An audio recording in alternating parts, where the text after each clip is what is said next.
여러분 안녕하십니까? 사도신경 강의 46번째 시간입니다.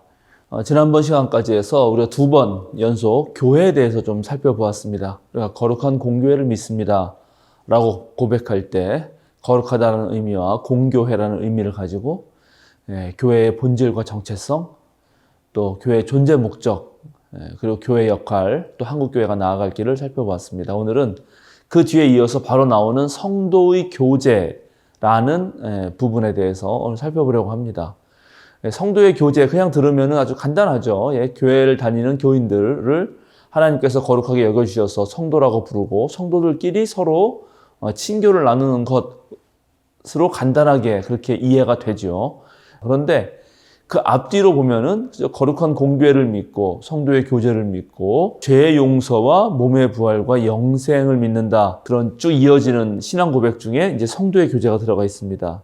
다른 부분은 대단히 중요한 것, 죄 용서라든가 몸의 부활이라든가 영생은 뭐 엄청난 것 같은데 그 교인들끼리 친교하는 게 뭐 그렇게 중요하냐, 사도신경에 그렇게 넣을 필요가 있느냐 이렇게 생각할지도 모릅니다. 그러나 사실은 이 성도의 교제는 매우 중요합니다. 일단 성도의 교제라고 하는 말을 옛날에 우리가 성도가 서로 교통하는 것과 옛날 번역에 이렇게 번역되어서 성도의 교제라고 하는 그 말이 좀 잘못 이해됐습니다. 성도의 교제는 거룩한 무리, 성도가 거룩한 무리죠. 신도들이 하는 교제가 반드시 신도들끼리 하는 교제만을 말하는 게 아닙니다. 우선적으로 성도의 교제는 우리가 하나님과 교제하는 것, 그것을 1차적으로 생각을 해야 됩니다. 그러니까 우리는 거룩한 공교회를 통해서 하나님께 예배하지 않습니까? 하나님께 예배함으로써 하나님과 먼저 사귐을 갖는 것, 그 교제가 첫 번째 성도의 교제고 그 다음에 두 번째 교제가 성도 사이의 교제가 되겠습니다. 일단 교제라는 말이 있는데 그 교제의 모범이 되는 건 뭘까요? 사귄다, 코이노니아, 서로 나눈다, 또 함께 친교한다 이런 말을 할 때 가장 모범이 되는 것은 역시 사도신경 내에서 보면 삼위일체 하나님입니다. 성부와 성자와 성령께서 각각 구분되지만 분리할 수 없는, 서로에게 속하면서 또 구체성을 가지면서도 또 서로 하나가 되는 삼위일체 사이의 교제를 떠올릴 수가 있겠죠. 우리는 그러한 교제를 가지고 우리도 하나님과 교제하는 것이고 또 성도들 사이에서도 교제한다고 하는 것입니다. 성도들 사이에서의 사귐, 성도들 사이에서의 교제라고 할 때 우리가 가장 좀 인상 깊게 들어야 할 그런 조언을 해주신 분은 본회포 목사님이십니다. 박사학위 논문이 이미 성도의 교제라는 책이었죠. 그 책 자체는 너무나 어렵지만 우리가 간단하게 얘기하자면 본회포 목사님 말씀하시는 성도의 교제는 성도들 사이에 예수 그리스도를 두고 예수 그리스도를 보면서 교제하라는 것입니다. 자, 우리가 세상에서도 누군가와 교제하지 않습니까? 친구들 사이에서 또 동료들 사이에서 또 같은 취미를 가진 사람들 사이에서 우리는 서로 누군가와 사귐을 갖습니다. 그래서 사랑을 나누죠. 그러면 일반적인 비그리스도인이 나누는 사랑과 사귐과 도대체 성도들 사이에서의 사귐이나 사랑이 어떤 차이가 있을까요?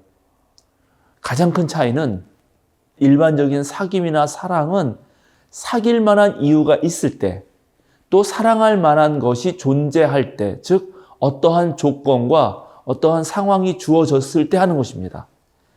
즉 내가 만약에 어떤 A랑 사귄다 그러면 그 사람이 나에게 뭔가 도움이 되니까, 또 우리 둘 사이에 취미가 같으니까, 공통의 관심사가 있으니까 뭐뭐 하기 때문에 사귀는 것, 뭐뭐 하기 때문에 사랑하는 것이 바로 일반적인 사귐이나 사랑입니다.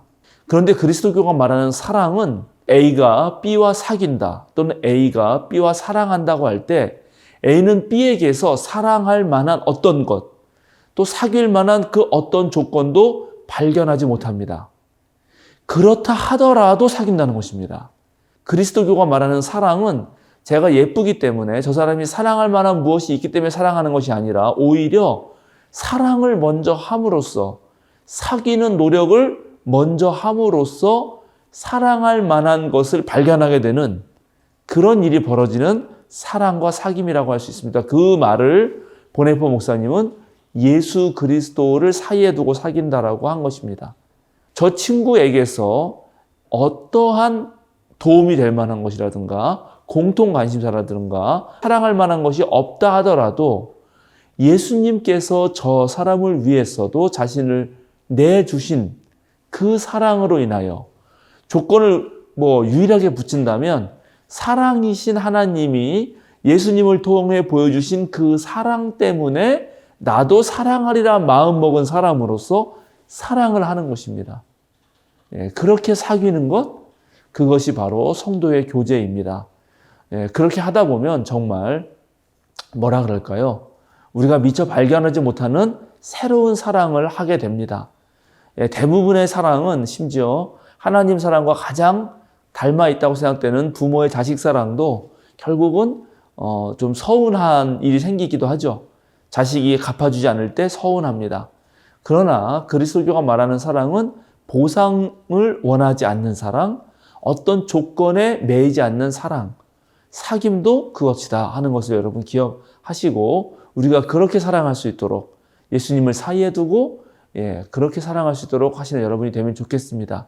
그러면 성도의 교제는 교회에서 어떻게 이루어지는가? 그것은 바로 두 가지로 이루어지는데요. 하나는 세례이고 하나는 성찬입니다. 세례가 왜 사귐인가?